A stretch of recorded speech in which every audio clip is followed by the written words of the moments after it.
Now, here in Atlanta, we've been a little luckier with our transportation troubles, although it never seems like it at the time.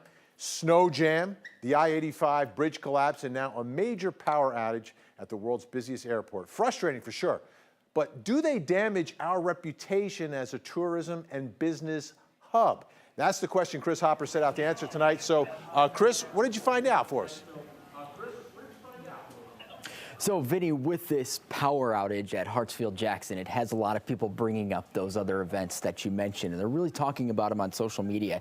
Here's a perfect example of that. This tweet from Shelby here says, "Is Atlanta being punished for something? Super Bowl, I-85 fire, now a blackout at the airport. What did we do to deserve this?" And then this one here from John Houghton is a little more serious. He says, with all of these incidents happening here in Atlanta, it really makes him wonder, who is really steering the ship in this fair city, he says.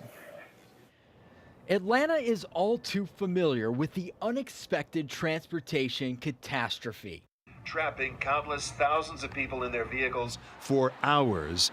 In 2014, we had snow jam. People piled on the interstates. 1 million were stuck trying to flee the snow. The metro got just under 3 inches, but folks were stranded for up to a day. Highway just went down.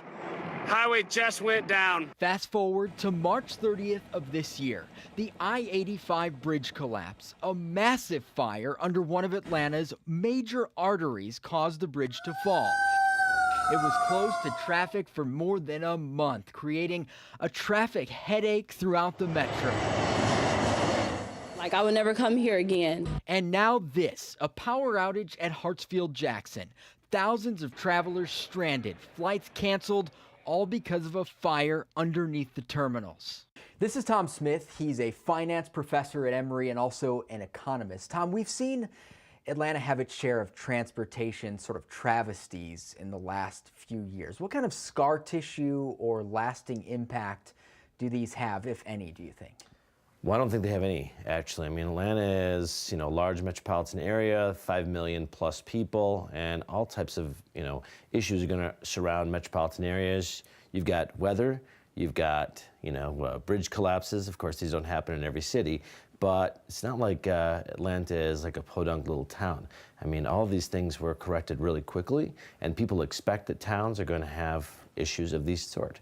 And so, I don't think anybody's going to say, well, we shouldn't, do business in Atlanta because they can't handle themselves. I think we've certainly proven that we can.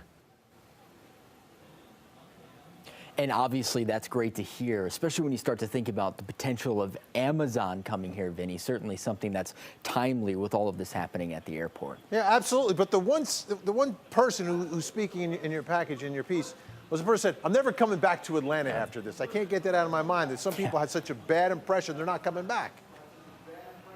Right.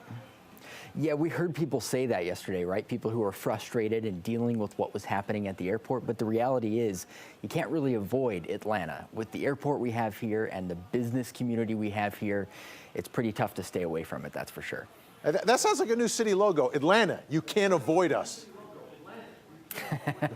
Thanks so much, Chris. Appreciate it. We'll trademark that. All right.